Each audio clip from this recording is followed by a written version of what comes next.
Hey everyone, Castellan here, welcoming you to my latest Streetscape Tour. For anyone new to my channel, a Streetscape Tour is a cross between a full LEGO City tour and a mock spotlight video, where I show off my newest building with just enough adjacent buildings to give it the necessary urban context. Featured in today's video, we have, flanked by the official sets, the Brick Bank and the Parisian Restaurant, my newest modular MOC, the Downtown Microbrewery. And now we'll get off the tripod to do a flyby to give you the true urban context of the building. As you will see as this video continues, this is about the simplest modular MOC that I've ever put together, as it consists of essentially just one big lower story and a roof deck. You will also notice, fairly quickly, that this building has a bit of an Irish theme. I stumbled across that about halfway through building it, and took the theme pretty far. Possibly a little too far. As you can see, the rooftop deck is full of drunken Paddies of a criminal flavor, while the ground floor is full of drunken Paddies of a slightly different flavor. And when I put this building in my finished city, I can complete the look by putting a bunch of paddy wagons parked out on the road out front. Okay, now that I've got all those Irish jokes out of my system, it's time to sit down and talk about the design criteria I had for this project. Which is to say, what was I hoping to accomplish, and how did I go about trying to accomplish it? My primary goal for this building was to make something that looked like it had been renovated. The idea was that this had once been a classic downtown building with one of those brick facades, but that someone had since come in and ripped out that facade and replaced it with a modernist wall of steel and glass.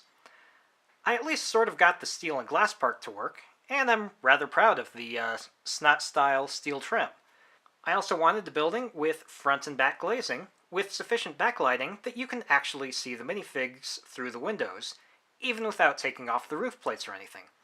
This is something I've been working up to in previous buildings, which you can see in earlier videos, and I think this is the closest I've come to actually realizing that goal. And with a little extra light shown on the wall behind this building, I think you can see. If you look at that front glass, you can fairly easily see all the minifigures inside the building. Lastly, I wanted to play around with some new colors, because of course I did. With the glass wall taking up most of the front facade, I had the option of trying to use colors that I only had a few pieces for, which ultimately is what I ended up doing, using the sand green trim and a pale yellow background. Looking back at it now, these colors don't quite fit the idea of this being an old masonry building. But still, I couldn't pass up the opportunity to use them, because it was only once I picked these colors that I settled on the name and the theme of the building that I finally built. And that name, if I didn't mention it in the flyby, because I didn't have my script with me then, is the Pale Paddy's Pub. Because it's Irish, because the building is pale, and because it's a pub. And now we're back off the tripod to take a closer look at the ground floor of the building. As you can see, the ground floor is much taller than a traditional ground floor.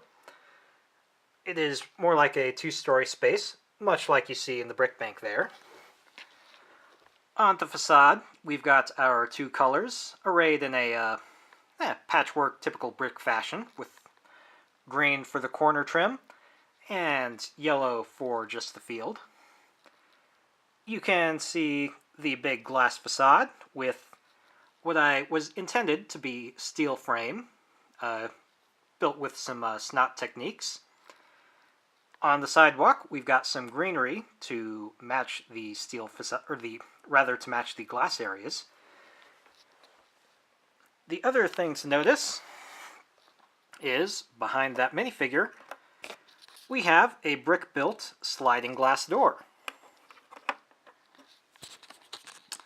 It's got basically a pocket for the handle to go against when it's closed. That handle also stops it when you open it. And on the inside, which we will see in a moment, we've got a frame to stop it there. You will also note a fairly prominent Irish flag on the facade.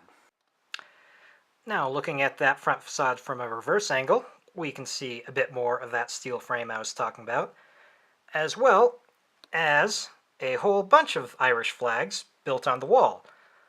I needed to put something behind the steel frame, and well, that was just tricolor flags are just easy to build. You will also see a couple of counters behind the frame between the windows. Partly that's for people to set their drinks on, patrons to set their drinks on, and partly that was there to brace that facade as I was tearing it down, rebuilding it with new colors. You can also see a couple of built-in lights.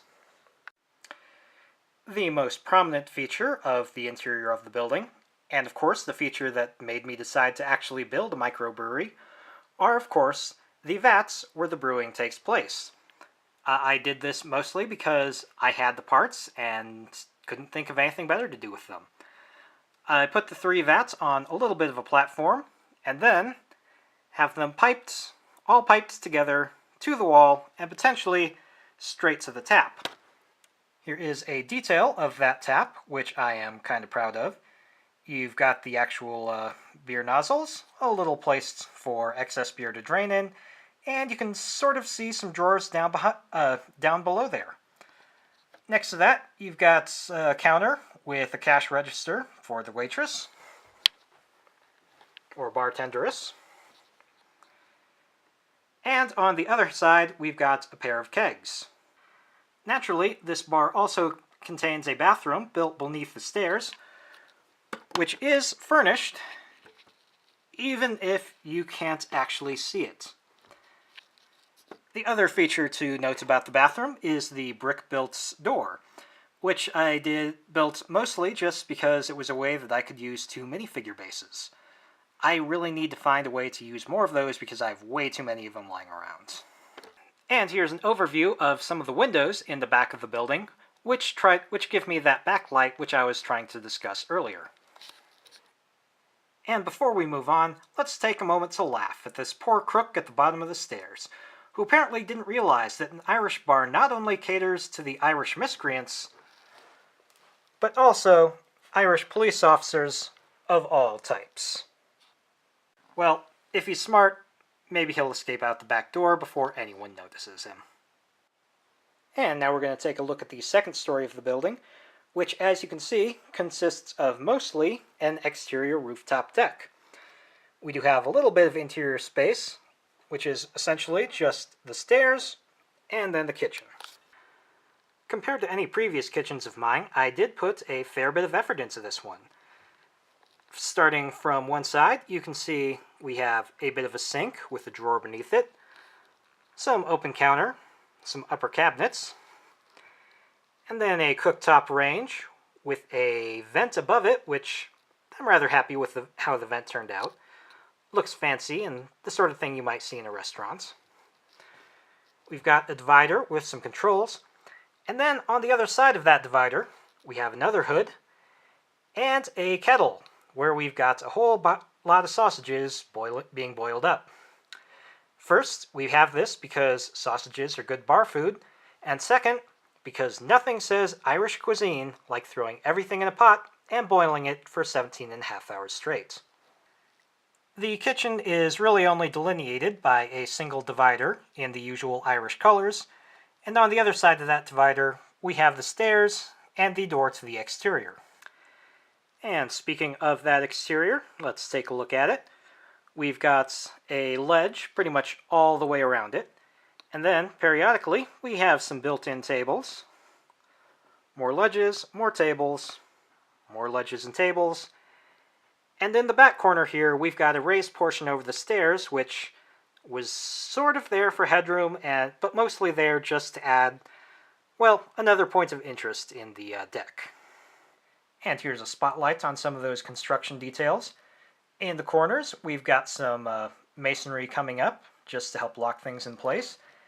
And then, even though everything is black, I hope that you can see that along the front, we have a flat plate for the upper floor to lay against, and coming up above that flat plate is the backside of that steel frame. With the second floor on, you can see that the brick of the second floor rests right on top of that steel frame, which, as you recall, formed a little ledge. Basically, it should look like the steel frame supports the masonry above, and if I didn't take off that upper floor, hopefully you would never realize that this is two separate stories. And that brings us to the roof of the upper floor spaces, where I did something a little different. Rather than doing my usual flat roof that is locked down to the rest of the building, I did a sloped roof, which is simply a plate that is set, literally just laid, on the building. I built some sloped walls for the building itself, and on the underside of the roof, as you can see, I put a couple of ledges to make sure that the roof sits right, and also the ledge was deep enough to hopefully cover any gaps you might see in the roof, giving at least the illusion that everything works together. That lower roof over the stair headroom is essentially just more of the same, but smaller. So I did have to do something a little different with the building, or the clear story above the kitchen in order to accommodate that style of roof. I had to inset some of the walls a little bit just to keep that roof on the plane of this base plate, just in case I put the building next to a building that is taller than it, like the brick bank would be if I had the top on it. One other thing this allowed me to do was, just because we had the taller bit of roof, put in some extra clear story windows just to get that much more light into the building. And there you have it, the completed streetscape tour of my latest modular MOC, the Downtown Microbrewery. It is by far the simplest of all the modular MOCs that I've built, but I still enjoyed it. Feel free to share your thoughts in the comment section below. Then hit the like button and the subscribe button to be notified when my next video comes out. Until then, bye.